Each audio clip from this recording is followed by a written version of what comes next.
सौ प्रज्ञा वाढिंबे. मार्गशीर्ष उद्या तिसरा गुरुवार आहे. त्यानिमित्त मी घरगुती उपाय सांगत असते. महिला आवर्जून हा उपास करत असतात आनंदाने आणि उत्साहाने हा गुरुवार साजरे करत असतात. उपास करून प्रवास करतात, नोकरी करतात, सर्व आपलं घर सांभाळत असतात आणि हे सर्व करता करता छोट्या छोट्या अडचणी आपल्याला येत असतात. तर त्या अडचणी दूर होऊन प्रत्येक घरामध्ये सुखशांती येण्यासाठी मी हा उपाय तुम्हाला सांगणार आहे. उद्या आपला तिसरा गुरुवार आहे.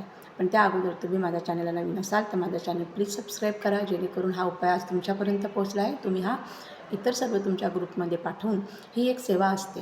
कारण ह्या उपायाने जर कोणाचं चांगलं झालं आणि कोणाचं काम अडलेलं पूर्ण झालं तर हे तुम्हाला त्याचं फळ मिळतं. त्यामुळे तुम्ही हा जितकं शेअर करता येईल तेवढा करा आणि सबस्क्राईब करा, ही तुम्हाला विनंती आहे. उपाय छोटासा आहे. उद्या तिसरा गुरुवार आहे. 3 हा आकडा सगळे म्हणतात वाईट असतो, पण असं अजिबात नसतं.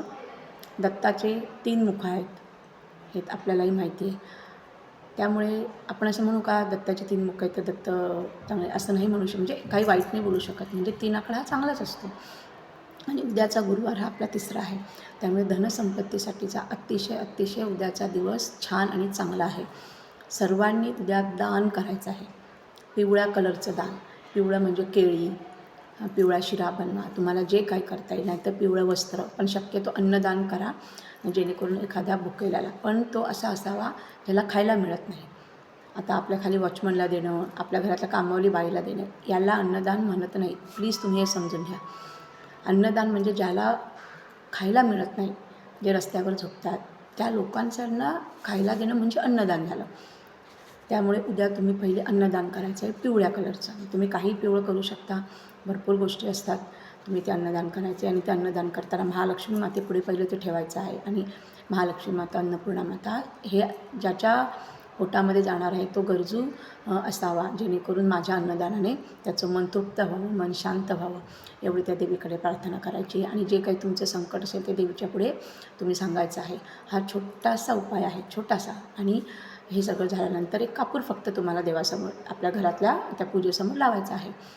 आणि जर काही महिला समजा उपास नसतील करत किंवा घरात मांडत नसतील तर त्यांनी आपल्या देवाऱ्यासमोर जरी हा उपाय केला तरीही चालणार आहे. पण तुम्हाला विनंती आहे, हा अन्नदानाचा उपाय तुम्ही करा. जसा तुम्ही हा उपाय करणार तसा तुमचा धनसंपत्तीचा मार्ग मोकळा होणार आहे. महिलांनो, तुम्ही ज्याप्रमाणे सर्व संकटातून जात असतात, मी सुद्धा एक महिला आहे, हे तुमच्यापर्यंत पोहोचवण्याचा माझा छोटासा प्रयत्न असतो. कारण महिला ह्या खूप धाडसी असतात. त्यामुळे त्यांना परमेश्वराची साथ ही 100% मिळत असते. पण त्यासाठी आपण एक पाऊल टाकणं गरजेचं असतं. आणि खास तुमच्या सर्व महिलांसाठीच मी हे यूट्यूब चॅनल सुरू केलेलं आहे. तर तुम्ही मला महिलांनी सहकार्य करावं आणि माझे छोटेसे उपाय तुम्ही प्रत्येक महिलेपर्यंत, गरजू महिलेपर्यंत ते नक्की पोचवावा, एवढी माझी मनापासून विनंती आहे.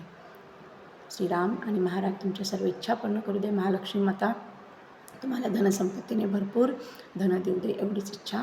श्रीराम जय राम, जय जय राम.